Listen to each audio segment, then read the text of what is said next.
Russell T Davies has just revealed a load, and I mean a load, of new information about the upcoming season of Doctor Who. We've got little episode synopsi, whatever you want to call them. We've got a little preview of each episode, and I'm assuming what most of you, like myself, are here for, in particular, are the very, very interesting comments he's made about the villain, or villains, of the Season 2 finale. But we'll break all of that down in a moment. This video is going to be quicker than my usual Doctor Who news videos, mainly because, one, there's less news today, and two, this evening, 5:45 on my YouTube channel, is the debut of my sci-fi short film, Therefore I Am. It shall be left. The door locked, never to be opened again. The D42A must never be used. I would really, really appreciate it. Like, if you like Doctor Who, go over and have a look. I've timed the release with the Robot Revolution because this short film, don't worry, we weren't pirating Doctor Who. I wrote this over a year ago, we finished it over a year ago. This short film is about AI. It's about sci-fi classic looking robots. Am I alive? Welcome to the family, Sam. Sam Scott. It's good fun. You'll enjoy it. It's a fantastic cast. I feel like Russell T Davies is absolutely marvellous. Marvellous. We need that guy that does the brilliant Russell T Davies impressions to come and promote Therefore I Am. Hello, faithful hookup. But enough self-promotion. 5:45 would really appreciate it if you want to check it out. I was first made aware about these comments from Russell T Davies by Jamie over on Twitter at @amadmannotinabox, who posted this tweet. He said that the Radio Times Doctor Who preview is here, and let's start a thread. If you want to go and look at the Robot Revolution being discussed, or Lux, you can go and check out the full article. We're just going to jump straight to the interesting comments made about episode 3, The Well, written by Russell T Davies. As ever, if you want to read the full article, go and check it out. I'm not going to be reading every single word-for-word bit. And Sharma Angel Wallfall. Directed by Amanda Brocci. 500,000 years in the future, an empty planet, a colony base, which lost contact 15 days ago. And that's it. That's all I'm saying. And then obviously the article does go on. But Russell has made frequent comment about how you don't want this episode spoilt for you. You want to, he said, if you're not going to watch it immediately, do not go online. Whatever happens, whatever the villain, I reckon, of this episode may be, you don't want it spoilt. Now, if we're talking about villains, we'll do a quick run-through recap of villains that are likely to crop up in this episode.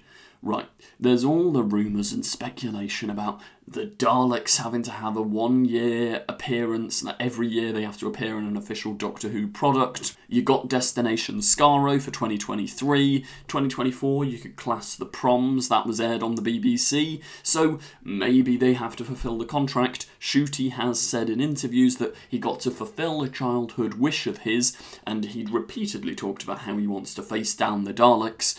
But I think it's unlikely, because also they have said in interviews there's no Daleks, no Cybermen, they're taking a step away from classic villains, or like new Who villains. So I think it's not impossible, and I would be kind of here for it, like I've talked before, like if you go the sort of resolution route, where you've got like the Dalek mutant scrapping about the place, that could be quite cool, but I do think it's unlikely.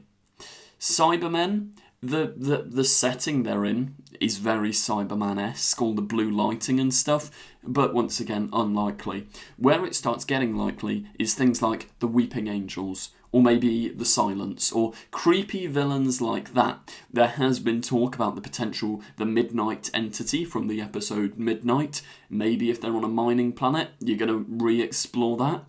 If they do go down that route, I hope that they don't undermine the stakes, and I hope they don't reveal too much about the Midnight entity. I've always thought I don't want it to end up like Time of Angels and Flesh of Stone, where it ruins a little bit of the mystique of that villain, because I feel like we learn too much about them. But yeah, point is, this is an episode to really look out for, an episode not to get spoilt, and I think there's going to be some sort of big returning villain, or maybe it's just a personal stakes, personal climax, something big happens, or there's a reveal. I think it's too early to get the reveal of Mrs. Flood, but anything's possible with Russell, to be honest. Next, we'll be looking at episode 4, Lucky Day. So this is the Ruby Sunday solo episode. They talk about the fact that this episode for a very long time was actually called Meanwhile, because the idea behind it, I imagine, that the elevator pitch is this is Doctor Who when the Doctor's not there. What do the companions do? It's like, you know, in all those old cartoons where it goes, meanwhile, and just cuts to the other character doing something else. This is the story of the Doctor not being able to get to Earth and Unit, Ruby, the old companions, having to fare for themselves when there's an alien attack. Back on Earth, Ruby Sunday is recovering from life with the Doctor. Millie Gibson has frequently talked in press interviews about how Ruby Sunday's character is sort of challenged and lacking a bit of purpose. She's struggling with coping with normal life without the Doctor. Like, I suppose once you've had that many near-death experiences, you would be a little bit, shaken by it. And she finds a new boyfriend, Conrad, the guy in the think tank cap who's a little bit suspicious. He tries to live up to Ruby's ideals to become as brave as the Doctor, and a world of danger opens up. Now that's really interesting.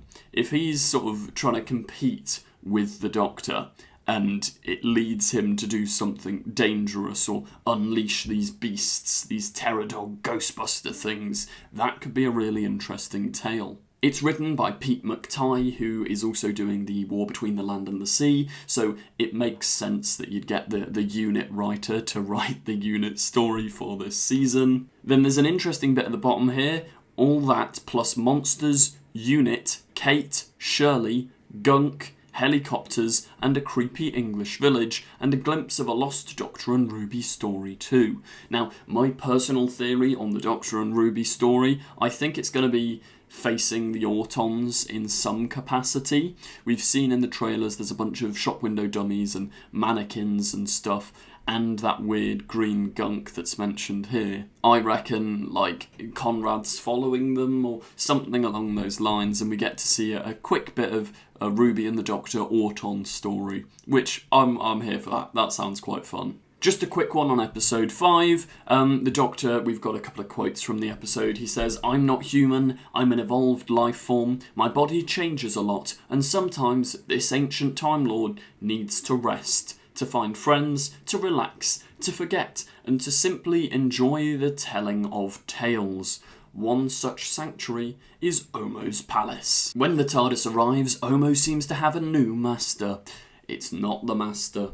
Okay, let's just nip that in the bud now. It's not the Master, okay? But men have gone missing, blah blah blah blah blah. This is going to be the episode with the giant spider. It's going to be the god Anansi, the big, folklore evil spider of tricks and storytelling. He's going to, I reckon, take these missing humans, extract their story, and I could see the episode's climax ending similar to The Long Game, where the 15th Doctor has to give his life, give his speech, to satisfy the will of this giant spider god. Now, episode 6, the one that initially you'd assume is just a sort of run-of-the-mill fun Doctor Who story. There's some really weird comments made by Russell about this episode. We also, just fun fact, know that it's the most expensive episode of Doctor Who ever made. Probably because of the big jettison airlock sequence, but we'll get to that in a moment. This one is the Rylan one. Songs, Lizard, and Dews Points. You probably think that you've got the measure of this episode. That's what the Doctor and Belinda think, as the TARDIS bounces them to the Harmony Arena deep in outer space for the 803rd Annual Interstellar Song Contest. But this is written by Juno Dawson, the best-selling fantasy novelist, and I'm telling you with absolute confidence that you're not ready for the shocks and surprises in store.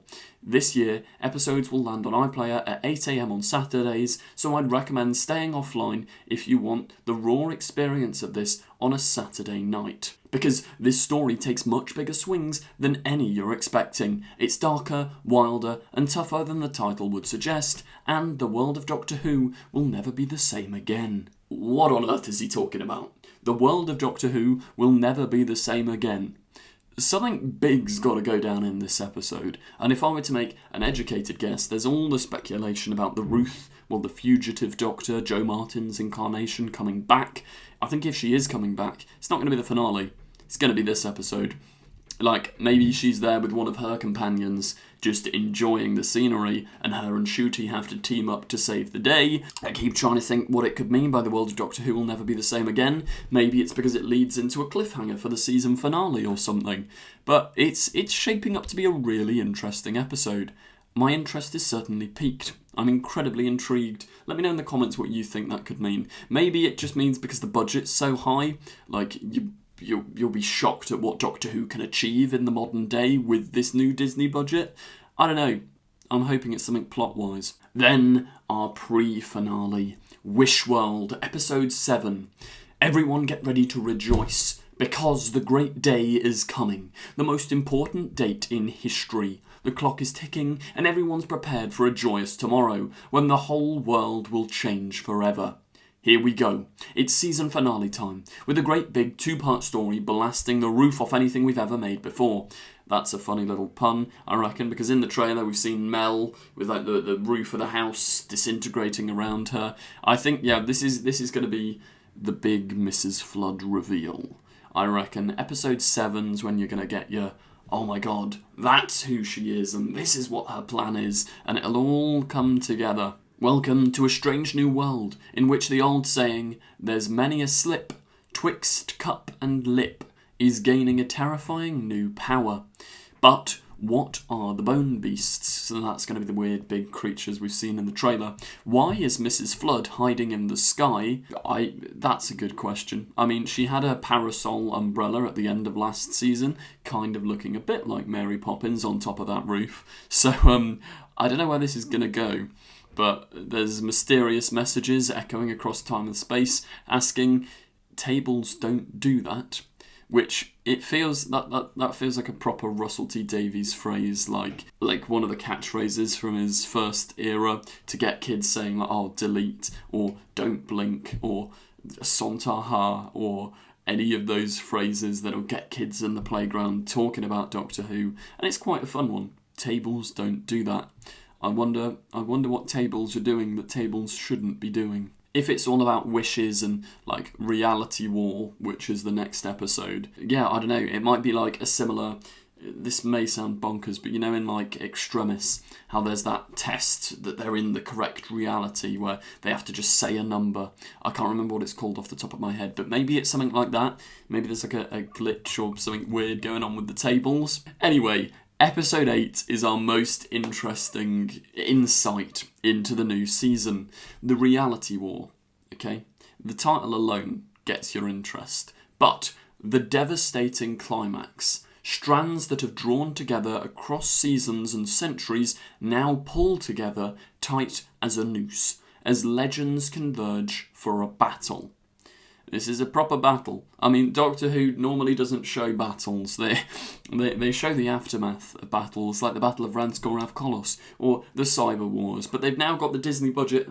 Show us a battle. Our brave, battered, beaten Doctor stands alone and helpless against the unholy Trinity. Surely this is the end. Unless the unholy Trinity. This is the single most interesting thing that has been said in about any of the press for this season for a very, very long time. The unholy Trinity. Who's that gonna be? The initial thing that comes to mind, season 1, when Sutekh was being revealed, Harriet Arbinger said the summit, like the unfold gods of malice and da-da-da and da-da-da, mentioned 3 names that could have been set up for this. It also makes me think of these 3 geezers from the, not Interstellar Song Contest, what's it called? The Greatest Show in the Galaxy, the Gods of Ragnarok. because they did get a name drop in the 60th. Like, the Doctor just sort of says it out of nowhere. He's like, we fought the gods of Ragnarok. Could that be set up? Who was the other character that keeps getting name dropped? Episode 1, they got name dropped. In the 60th, they were going to get name dropped, but then they got cut. The Rani.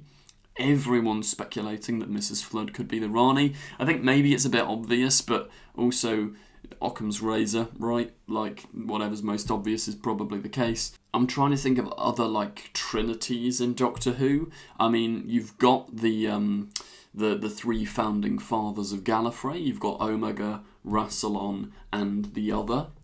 Would we be going there? Ncuti talked about how this season is going to explore more Time Lord mythology, more backstory to the Doctor, more Gallifreyan stuff. That would be pretty cool if we saw Rassilon, Omega, and the other. Maybe they've broken into, like, well, I mean, Omega's trapped in his antimatter universe anyway. I have got a big video, the history of Omega, coming to the channel probably next week, probably sometime after episode 1 has aired, because it's taking a while to edit. My Doctor ranking video has taken up most of this week's editing time. But yeah, I'm intrigued. Let me know in the comments who you think the Unholy Trinity could be. Maybe they're completely new villains. That is also the possibility. If Mrs. Flood is, let's say, the Rani, and she unleashes the 3 new villains, the Unholy Trinity, on a huge cliffhanger, that could be pretty exciting. I'm intrigued. Let me know your comments in the... No, let me know your theories in the comments down below. Or if you want, let me know your comments in the theories down below. It's up to you. Thank you very much for watching. Please do check me out on Patreon. Therefore, I am out at 5:45 today. Please give it a look. Thank you very much, and goodbye. Don't forget to click below and subscribe to the official Confused Adipose YouTube channel. I will destroy you. She's not seen a single episode. No, I've watched your episodes. Keep these sonic screwdrivers. What else am I saying about the film? Don't watch this one.